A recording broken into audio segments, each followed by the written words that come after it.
আসসালামু আলাইকুম। সকলে কেমন আছেন? আশা করছি ভালো আছেন। আজকে আপনাদের সামনে একটি নতুন ভিডিও নিয়ে আসলাম। আজকের ভিডিওটি আমার বাস্তব জীবনের ছোট্ট একটা কাহিনী। হয়তোবা আপনাদের ভালো লাগবে এজন্য শেয়ার করা এবং আপনারা হয়তোবা অনুপ্রেরণা পাবেন মানুষের জীবনে কিভাবে এগিয়ে যেতে হয়।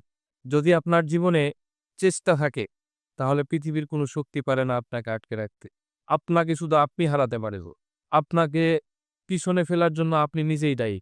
আপনি যদি একবার বলেন, "আমি পারবো", তাহলে আপনি পারবেন। কিন্তু আপনি যদি বলেন যে, "আমি পারবো না", তাহলে আপনাকে কেউ কখনো পাড়িয়ে দিতে পারে না। সুতরাং আপনার ব্যর্থতার জন্য আপনি নিজে দায়ী। আপনি যদি ব্যর্থ মানুষ হয়ে থাকেন, তাহলে এর পিছনে একমাত্র আপনি দায়ী। পৃথিবীতে কখনো কাউকে দায়ী করবেন না, "আমি উনার জন্য কিছু করতে পারিনি, আমি উনার জন্য পিছিয়ে আছি।" কখনো কাউকে অভিযোগ দিবেন না এবং আল্লাহর প্রতি সবসময় সন্তুষ্ট থাকবে। আমাকে যে অবস্থায় রেখেছে, আল্লাহ অনেক ভালো রেখেছে। আমি সুস্থ আছি। আমি হেঁটে চলে বেড়াতে পারছি। আমি দুমুঠো খেতে পারছি। পৃথিবীতে দুমুঠো ভাত বা দুমুঠো অন্ন খাওয়ার জন্য মানুষ কত হাহাকার করছে। কোটি, কোটি মানুষ না খেয়ে মারা যাচ্ছে। কিন্তু আপনি দুবেলা খেতে পাচ্ছেন। এজন্য আপনি শুকরিয়া আদায় করবেন যে, আল্লাহ আমাকে ভালো রেখেছে, ভালো আছি। আর চেষ্টা করা কখনো ছেড়ে দিবেন না। চেষ্টা অব্যাহত রাখবেন। কারণ আপনি যদি চেষ্টা করেন, তাহলে প্রকৃতি আপনাকে পাইয়ে দেওয়ার জন্য চেষ্টা করে। সুতরাং চেষ্টা অব্যাহত রাখুন।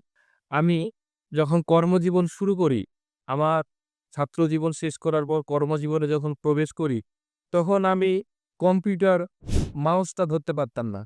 কিভাবে মাউস ধরতে হয়।